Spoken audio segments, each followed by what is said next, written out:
Irmãos e irmãs do Francisco de Assis, bom dia. Novamente aqui estou, com muita alegria e responsabilidade de falar na própria casa. Conto com as boas vibrações de vocês e que nós possamos fazer uma reflexão nesta manhã de domingo proveitosa e que vocês, aí onde estão, possam colaborar imaginando o que vocês poderiam acrescentar nessa nossa pesquisa, nesta nossa fala, visto que é um tema do cotidiano, um tema bastante interessante. Relações simpáticas e antipáticas terrenas.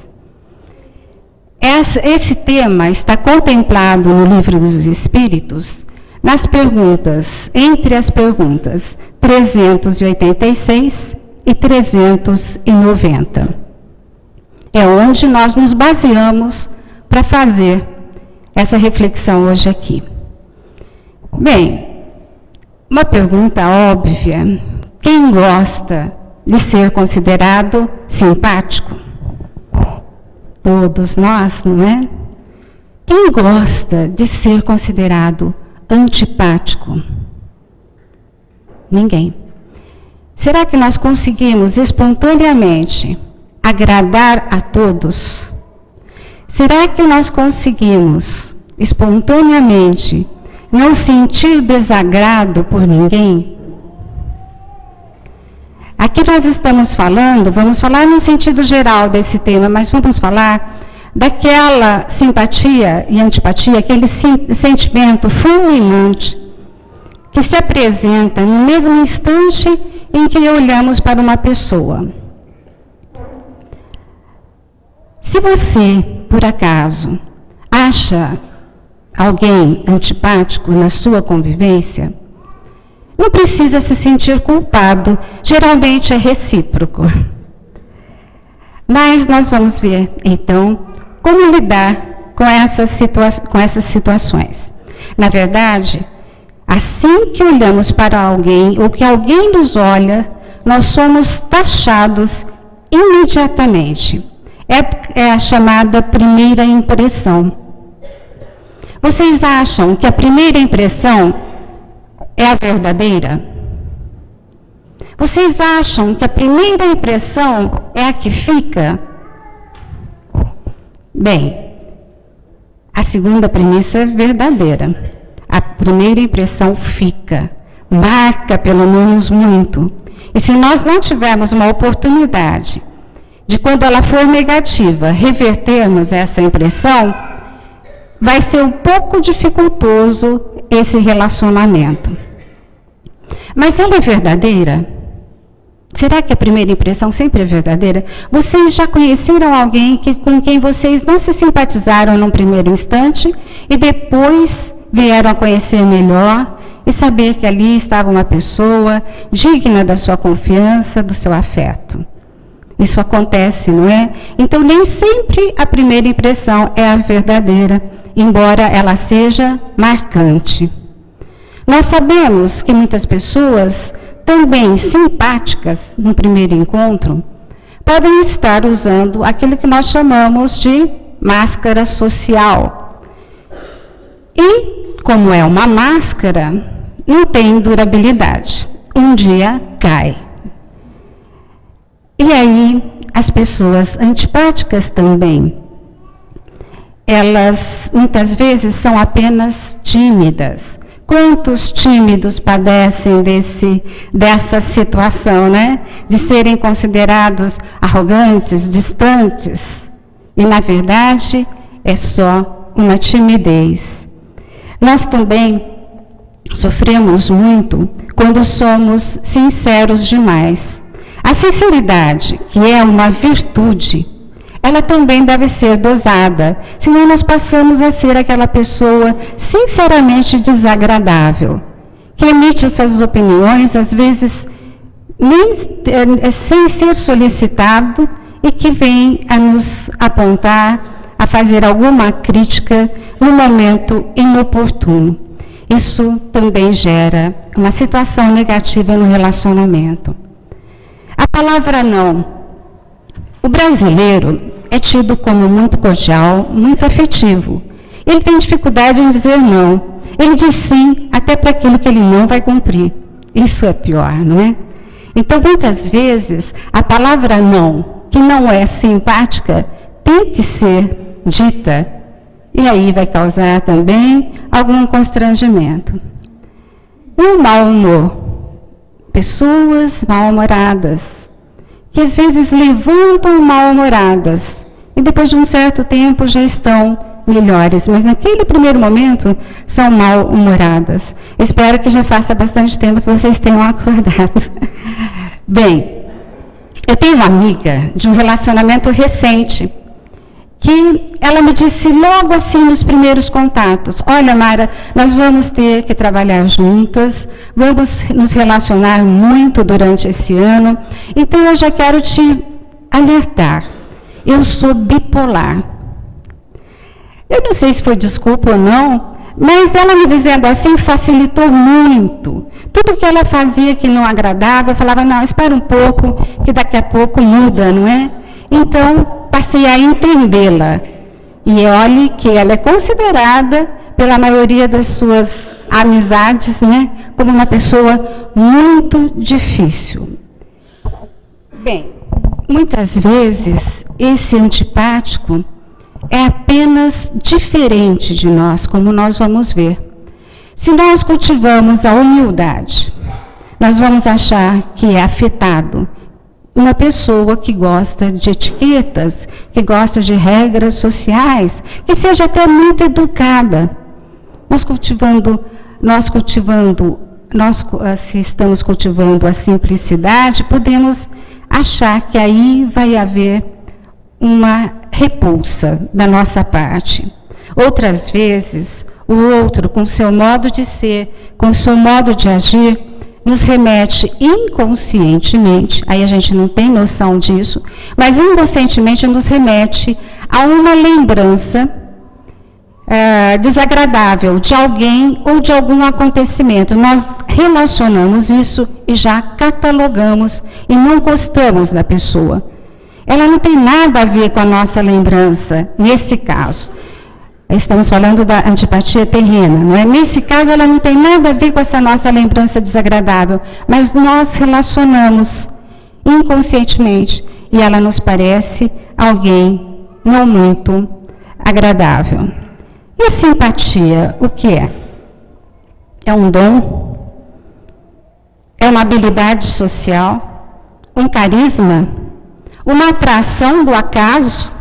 Acaso? Existe o acaso? Na nossa doutrina nós sabemos que não, que nenhuma folha cai sem que haja uma determinação para isso. Bem, então, como nós vamos imaginar que aquele nosso encontro, aqui a maioria das pessoas são adultas, pois então já tiveram que comemorar essa semana, né, no Dia dos Namorados. Vamos imaginar como foi, vamos lembrar como foi o nosso primeiro encontro com a nossa pessoa amada. Em geral, houve uma atração muito forte, uma atração positiva, que fez com que nós nos notássemos na multidão.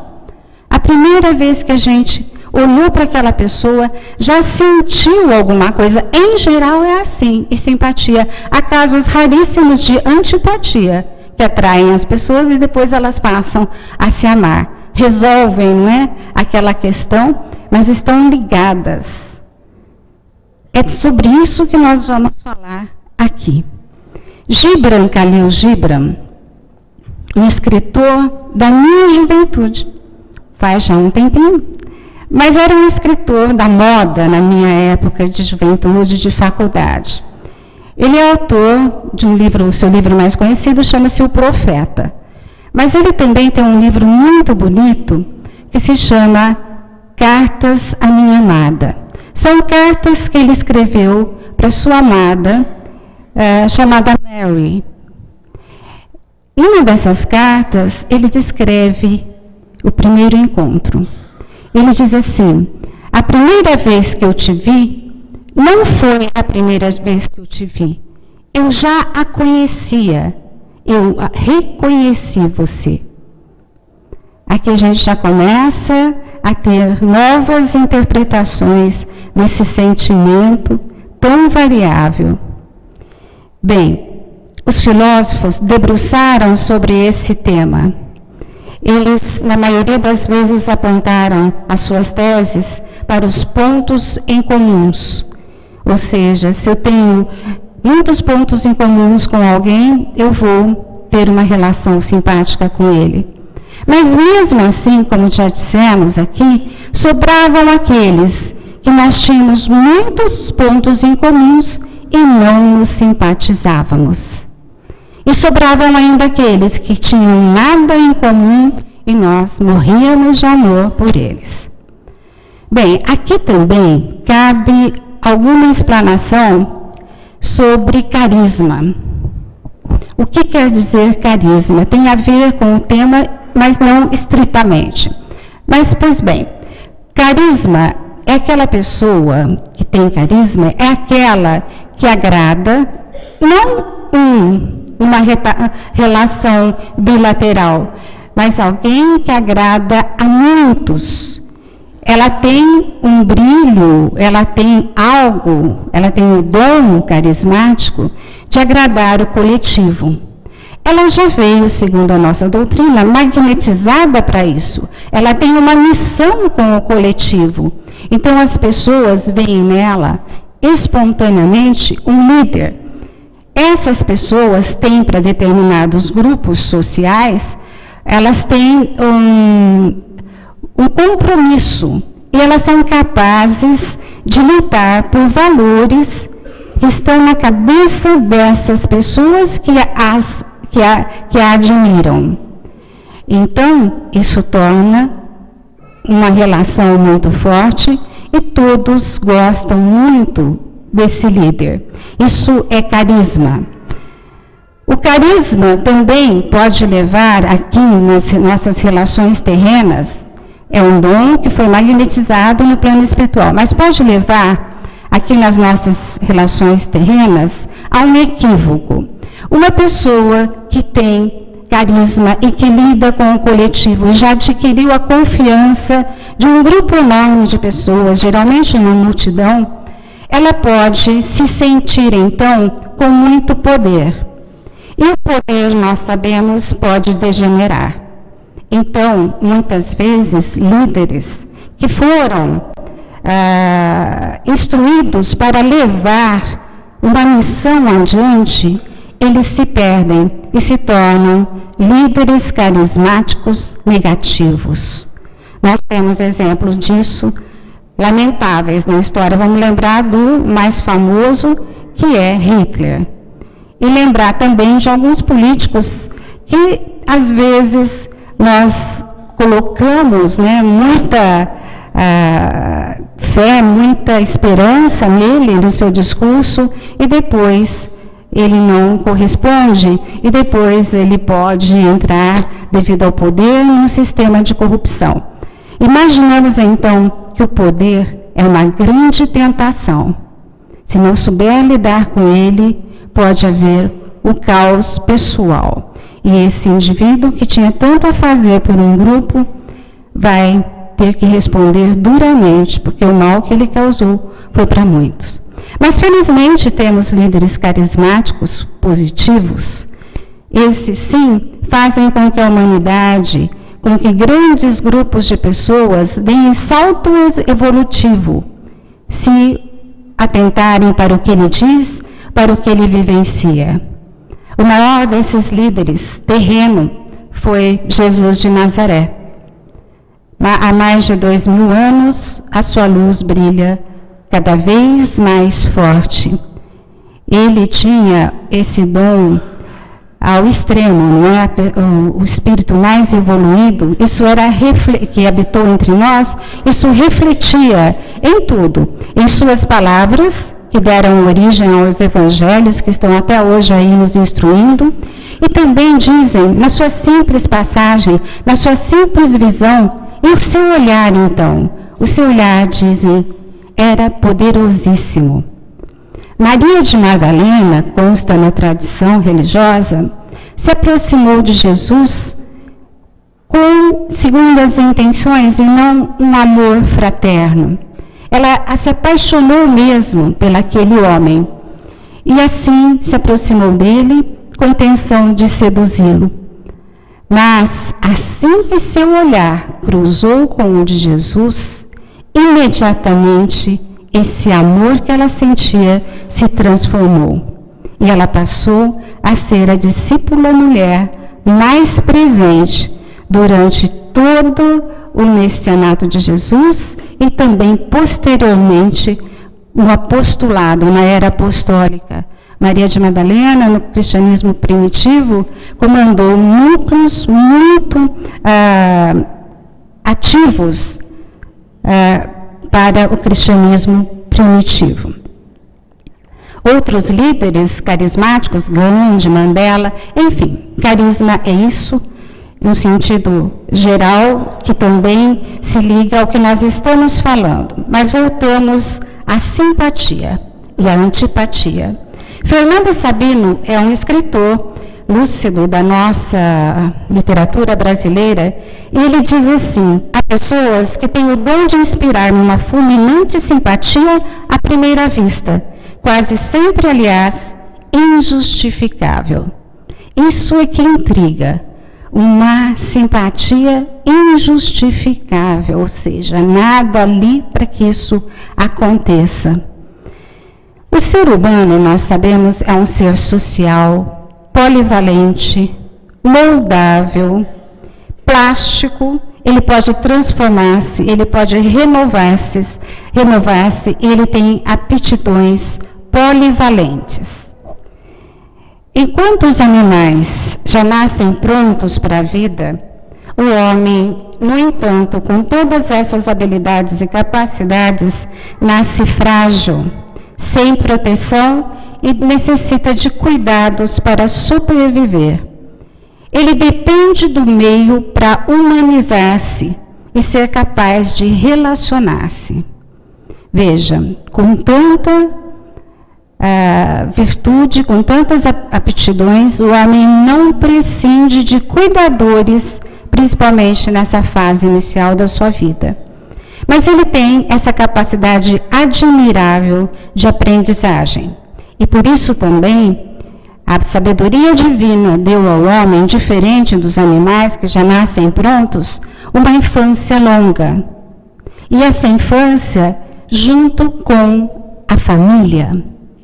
A importância da família está aí, também apontada pelos estudos sociológicos. A família é o primeiro grupo social, aonde, no contato contínuo, nós vamos desenvolver a segurança. Ela fortalece os laços de afeto. E em ser amado, o indivíduo, como chama a sociologia, o indivíduo aprende a amar. Em ser amado, ele aprende a amar. Se a família falha neste primeiro contato, se os pais ou os correspondentes de uma família cuidadora falham nesses primeiros contatos, o ser pode se tornar um sério candidato à marginalidade. Nós sabemos aqui no Brasil, estudos foram feitos, que a marginalidade não provém da pobreza, necessariamente. Ainda que tenhamos aqui miseráveis ainda, não é? Mas não provém daí. A desagregação familiar é responsável pelo grande número de marginais aqui em nosso país e em todo lugar. Quando a família falha, o indivíduo é marginalizado como adulto nas relações sociais. Ele vai levar essa marca que vai ser muito forte. Aí, a importância fundamental da família. Em ser amado, ele aprende a amar. E aprendendo a amar, ele vai ter a capacidade de se colocar no lugar do outro, o que é fundamental para aceitar não só os simpáticos, mas principalmente os antipáticos. Depois da família, ele vai para os outros grupos sociais. E pela percepção instantânea, ele vai catalogar e vai fazer um julgamento quando ele não tem uma identidade com esses outros. Se ele falha nesse segundo contato, ele vai ter uma tendência a ser preconceituoso, a julgar. Nós temos aqui colocado duas premissas do Evangelho: não julgar e amar ao próximo. Tudo que nós estamos falando, ainda que seja falado sociologia, filosofia, está subjugado a essas duas premissas. Se nós não estamos entendendo bem o que está sendo dito, apenas lembremos: não julgar e amar ao próximo. Não julgar e amar ao próximo nas nossas relações sociais. A doutrina espírita concorda com todos esses estudos feitos para esses assuntos que abordamos até agora, essas características. Mas ela coloca mais. Ela coloca que, e aí o nosso grande foco, ela coloca que as raízes desses sentimentos estão em vidas passadas. Nós reencontramos aqui, como disse o poeta, nós não encontramos ninguém, nós reencontramos sempre. Nós reencontramos aqui grupos, pessoas afins ou não. E mais, quando nós reencarnamos, geralmente muitas encarnações são feitas nos mesmos grupos, ou seja, na mesma família, na mesma religião, na mesma cidade, no mesmo país. Então, vai ter muitos reencontros. Nós estamos sempre encarnando com a mesma turma, em geral, porque a gente não consegue dar conta dos resgates que tem que ser feito nesses relacionamentos. E então, assim que detectamos uma semelhança ou uma diferença vibratória perispiritual, nós vamos também fazendo um julgamento meio apressado e inconveniente, mas que aí sim tem uma verdadeira causa. E a causa, diz a doutrina, segundo essas perguntas que nós pesquisamos, estão em vidas passadas. Como isso se dá? Fomos magnetizados. Como, né? Magnetizados ainda é um pouco difícil entender como isso se dá, né? Quando chegarmos lá, nós vamos saber em pormenor. Mas nós temos um campo vibracional, uma couraça vibracional, uma túnica de energia. Essa túnica de energia, que é até visível em alguns momentos por videntes, por algumas pessoas, uma espécie de luz, essa energia, é chamada também de halo energético, de aura, de campo vibratório, duplo etéreo, né? Em outras doutrinas, não na doutrina espírita, é um termo inadequado, embora semelhante. Então, nós temos esse halo energético, esse campo vibracional em torno de nós, a chamada aura. Essa aura é formada por três partes, tem três partes, constituída por três partes. Nós somos um espírito que já vem, né, de longa data e está presentemente com essa personalidade. Sou Mara nessa existência, mas não sou Mara no meu espírito maior, no meu espírito verdadeiro, na minha evolução espiritual através dos tempos. Sou uma somatória de tudo isso, e não essa personalidade. Então, na minha aura está impregnado a vibração da minha evolução espiritual através dos tempos até essa presente encarnação. Ali está também, essa impregnação ela é latente, ela fica ali quase que inconsciente, mas presente. Bem, ela é somada às minhas atitudes. O que eu estou fazendo nessa atual existência, tudo que eu fiz de bom ou de mal, fica também impregnado na aura. E mais, os nossos pensamentos. Então, a evolução, através dos tempos, determina a nossa aura. As nossas atitudes nessa atual encarnação e os nossos pensamentos. Atitudes e os pensamentos totalmente em nossas mãos, para que nós possamos tornar essa aura mais brilhante, positiva e simpática. Porque senão seria um trabalho que não redundaria em nada, né? Tornar-se a reencarnar. Principalmente os pensamentos, eles determinam a vibração momentânea da nossa aura.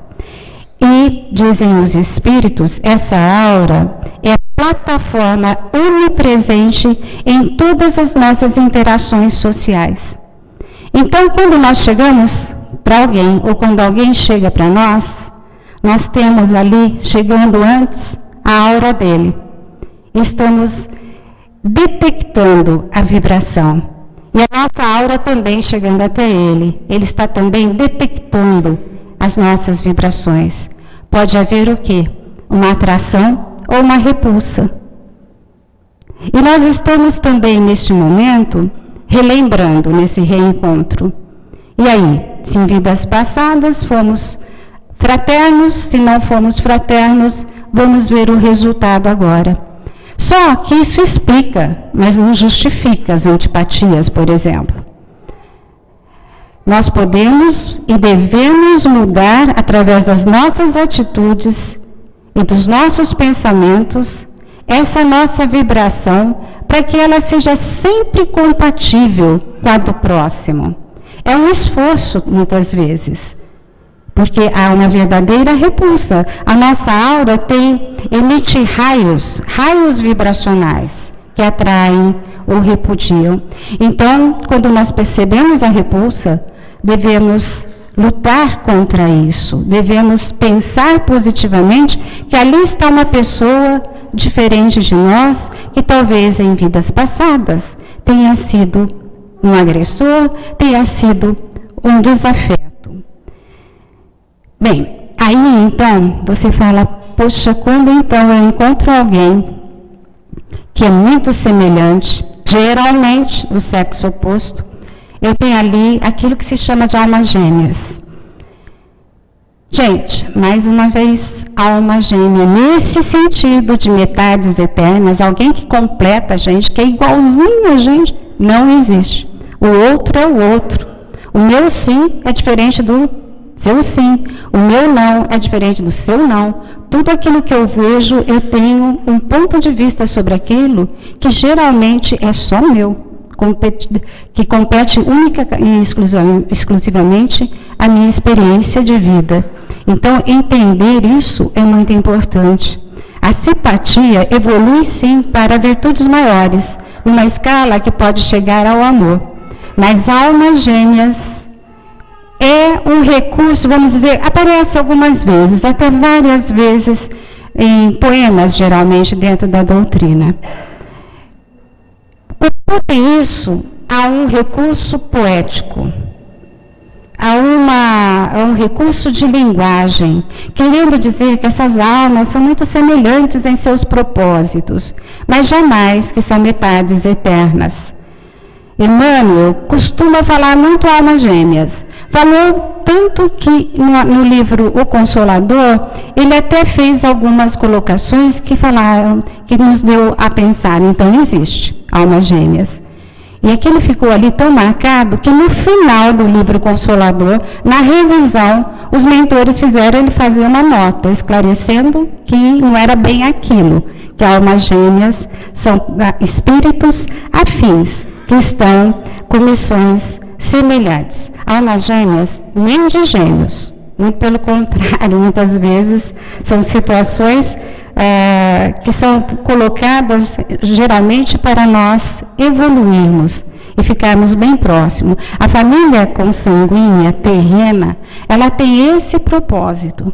ali vão nascer, vão reencarnar espíritos simpáticos? Na maioria das vezes, não. Espíritos que têm resgates em haver e são colocados ali na família para ter aquele contato contínuo, beneficiado pelo esquecimento temporário. Nós estamos fazendo essas reflexões, mas a premissa maior é que nós devemos amar, simplesmente, a todos. E não catalogar. Eu não sinto simpatia porque foi um inimigo meu. Aí já vai contrariando o que a doutrina coloca. Que estamos juntos aqui, estamos na mesma escala evolutiva, estamos mais aqui para nos ampararmos, para crescermos juntos. Lutando com essas vibrações, quando elas são contrárias, sabendo que através das nossas atitudes e dos nossos pensamentos, nós podemos sim chegar a amá-las, transformar essa situação, entendendo o princípio que as causou. Jesus disse tudo isso também, de uma outra forma, que ainda nós teimamos em não assimilar. A premissa, não julgar, né? Puxa, mas não julgar o quê? Se é tão instantâneo isso que eu sinto. Na verdade, na época de Jesus, no contexto do Evangelho, inimigo significava, muitas vezes, na maioria das vezes, estrangeiro. Alguém que tinha vindo de fora do nosso grupo. Um estranho, um diferente. E quando Jesus disse para amar os inimigos, ele estava se referindo a isso também. As diferenças têm que ser anuladas ou têm que ser trabalhadas. E o que deve imperar é o amor. Todas as vezes que nós julgamos, nós estamos sendo críticos, nós estamos caminhando para o preconceito. E isso tudo pode degenerar em ódio contra o chamado inimigo, que muitas vezes é apenas diferente. Para o não julgar também, nós devemos tirar, diz a premissa evangélica, do Evangelho, a trave que está em nossos olhos. Tirar o rótulo do passado. Se nós julgamos alguém, nós estamos julgando por alguma coisa que ele já fez. Ali no presente ele não fez nada. Tá zerado, né, em relação a nós. Mas em seu passado ele fez tanto, aprontou tanto. Como que eu posso não julgar? Como que eu posso confiar? Esquece o passado. A pessoa está ali no presente, vê o que ela está trazendo e julguemos pelo futuro. O que é julgar alguém pelo futuro? É através do conhecimento desse alguém, ver quais são os planos que ele tem para o futuro. Aí sim nós podemos nos aproximar ou distanciar, se for conveniente para a nossa evolução e a dele. O que ele pretende, quais ações que ele pretende para o seu futuro, o que ele aspira para a sua vida, para o seu transcorrer dessa vida, que caminho ele quer seguir. Isso é julgar, sim, pelo futuro, tirando o rótulo do passado. Entre essa questão de simpatia e antipatia, nós temos também um caminho do meio. E esse caminho do meio, vocês já devem estar adivinhando, chama-se empatia. Aquele nosso procedimento de nos colocarmos no lugar do outro. Flávio Jacobati, ele diz que é muito perigoso esse negócio de tentar se colocar no lugar do outro. Porque quando você pensa que está se colocando no lugar do outro, você coloca no lugar do outro pelo que ela aparenta, mas lá na cabeça dele, você não sabe o que se passa. Então, colocar no lugar do outro é mais entender as diferenças e saber administrar. Saber que ele tem o olhar dele, que necessariamente não é o nosso. Para nós termos, não é o nosso. E qual é o nosso? Para nós termos essa capacidade, nós temos primeiro de saber quem somos. Muitas vezes nós não sabemos nem qual é o nosso ponto de vista, que muda de uma hora para outra. Então, nós teremos que saber quem somos, quais os nossos anseios, o que nós desejamos, quais os nossos limites. Nós também temos limitações evolutivas, não sabemos tudo. Será que aquele outro diferente não está sabendo mais do que nós e nós devemos aprender com ele? Essa questão de olhar assim para o outro chama-se empatia e é o caminho no meio entre a simpatia e a antipatia. Não perder-se de amor, mas também não odiar sem propósito. André Luiz diz que toda a antipatia acumulada vai exigir reajuste no plano espiritual. Aqui também nós vamos lembrar de uma outra frase de André Luiz que vai nos ajudar a entender esse assunto. André Luiz diz: diga-me o que pensas e te direi com quem andas. Nós também temos nessa nossa aura, vibrando em sintonia com ela, toda uma companhia espiritual. E essa companhia espiritual está ligada lá ao nosso pensamento contínuo, ao nosso pensamento presente naquele instante. Por isso que muitas vezes aquela expressão, o meu santo não bateu com o dele, não é?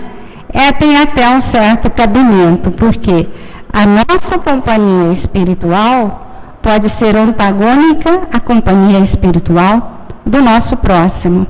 Aí então, o que nós devemos fazer? Aí então é orar e vigiar, não tem como, não é?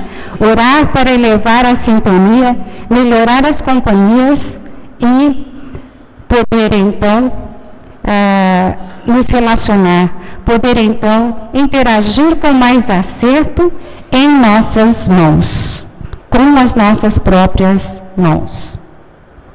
Quando nos colocamos no lugar dos outros, nós vamos ser capazes também de perdoar.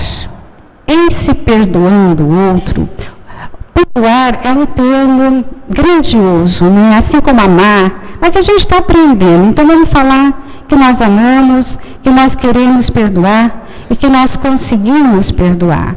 Porque quando isso acontece, nós passamos a ter compaixão. E olhar o outro com compaixão já é não julgar imediatamente. Gandhi, certa vez, foi perguntado o que ele desejava para aquelas pessoas que tinham hostilizado ele durante grande parte da sua vida, se ele era capaz de perdoar. Ele disse: eu não tenho nada a perdoar, porque eles jamais me ofenderam, eles lutavam por aquilo que eles achavam que era válido para eles. E eu lutava pelo que eu achava válido, nunca me senti ofendido. Isso é um olhar de compaixão. Diz um provérbio antigo: Deus colocou em nossas vidas coisas para nós usarmos e pessoas para nós amarmos. Todo sentimento desagradável tem raízes em vidas passadas, na maioria das vezes, quando é injustificável durante essa nossa jornada, quando as causas não estão aqui, e pode ser trabalhado em nós. Ele é antipático, eu vou trabalhar ele. Não, é trabalhar nós.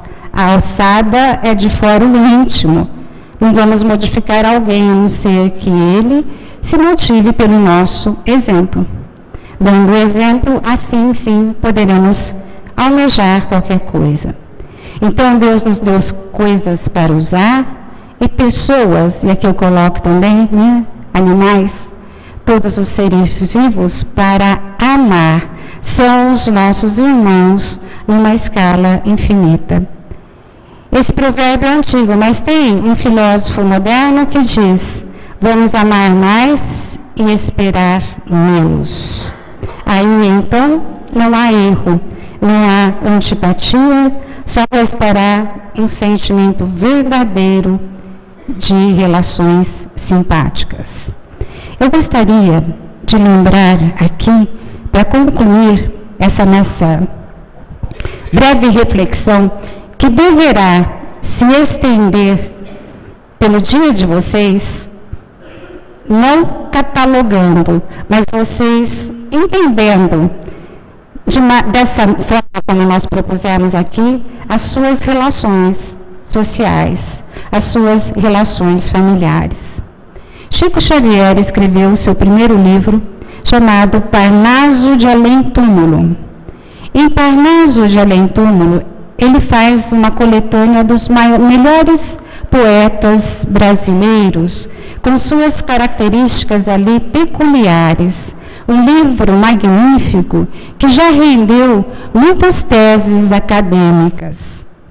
Pois bem, Monteiro Lobato disse, certa vez quando disseram, Chico Xavier, ele treinou muito, né, gente? Ele treinou muito e ele é capaz de escrever assim como aqueles poetas que ele estudou. Mas é dele, não é do poeta. Muitos céticos criticavam assim. Monteiro Lobato, com sua lucidez, falou, olha, se for assim, já reserva aí umas 3 cadeiras na Academia Brasileira de Letras, que não vai ter para ninguém, só vai ser Chico Xavier. Mas não, os poemas que ele transcreveu têm sim a marca dos seus autores. E um dos autores contemplados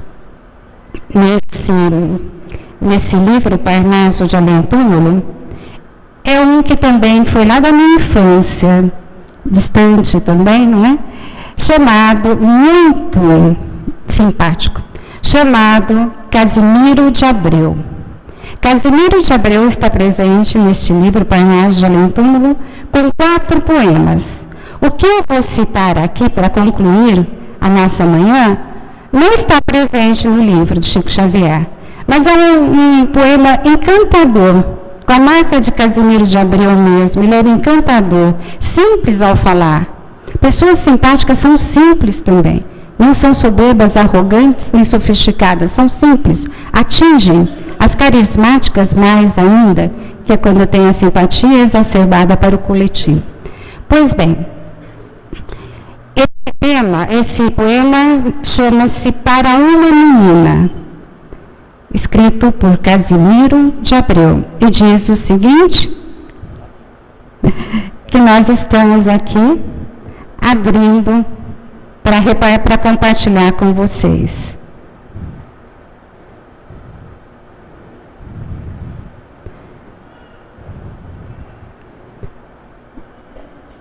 A nossa tecnologia sempre suscitando momentos de suspense, mas no fim dá certo. Pois bem, vocês podem acompanhar e até recitar junto comigo. Viu?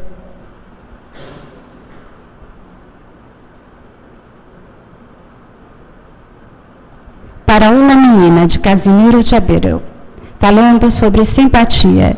Simpatia é o sentimento que nasce num só momento, sincero no coração. São dois olhares acesos, bem juntos vindos presos, numa mágica atração. Simpatia são 2 galhos banhados de bons orvalhos, nas mangueiras do jardim, bem longe às vezes nascido, mas que se juntam crescidos e se abraçam por fim. São 2 almas bem gêmeas, recurso poético, são vozes de 2 amantes, 2 liras semelhantes, agora vocês. São dois poemas iguais. E mais, simpatia, meus irmãozinhos, é o canto do passarinho, é o doce aroma da flor. São nuvens num céu de agosto. É o que me inspira o teu rosto. Simpatia é quase amor. Que a paz de Jesus premie a vossa boa vontade.